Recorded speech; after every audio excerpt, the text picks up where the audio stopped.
ఇది రైతులకు చిహ్నంగా గ్రీను, కార్మికులకు చిహ్నంగా, కార్మిక శక్తికి చిహ్నంగా ఎరుపు. కార్మికులు, కర్షకులు వీళ్ళందరూ పిడికిలి బిగిస్తే ఇక్కడ కార్మికుడి సింబల్ చట్రం, ఆ తర్వాత వరి గొలుసులు. ఇక్కడ పిడికిలి బిగించింది చాలా.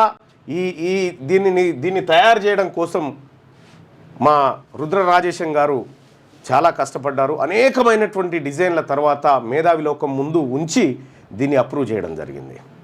సో చాలా డిజైన్లు వచ్చిండే, చాలా కార్యక్రమాలు జరిగినాయి, చాలా తర్జన భర్జనలు జరిగినాయి. ఆ తర్వాత తెలంగాణ రాజ్యాధికార పార్టీ అనేటువంటి దాన్ని తీసుకొచ్చే క్రమంలో చాలామంది వెలమోళ్ళు, రెడ్లు, రకరకాలుగా వాళ్ళు ఏమనుకున్నారంటే, వాళ్ళ కుట్ర ఏంటంటే తీన్మార్ మల్లన్న ఒక పార్టీలో చేరుతుందనేటువంటి ప్రచారాన్ని వాళ్ళు చేయలేదు, మేమే కల్పించిన ప్రచారం. ఎందుకంటే వాళ్ళ పనప్ప చెప్పుదామని. ఆడ చేయగానే అందులో ఒక ఇద్దరిని వ్యతిరేకులను కూర్చోబెట్టి తీన్మార్ మల్లన్న ఈ పార్టీలో చేయలేను కాబట్టి మేము రాజీనామా చేస్తున్నామని ప్రెస్ మీట్ పెట్టియాలనేది వాళ్ళ టార్గెట్ ఉండే. నేను చివరి క్షణం దాకా ఎవరికి చెప్పలే, ఒకరిద్దరు సన్నిహితులకు తప్ప ఎవరికి చెప్పలే. సడన్గా అనౌన్స్ చేసేసరికి వాళ్ళ ప్లాన్ అంతా బెడిచికొట్టింది. ఇప్పుడు ఏం చేయాలని అర్థమవుతలేదు వాళ్ళకు.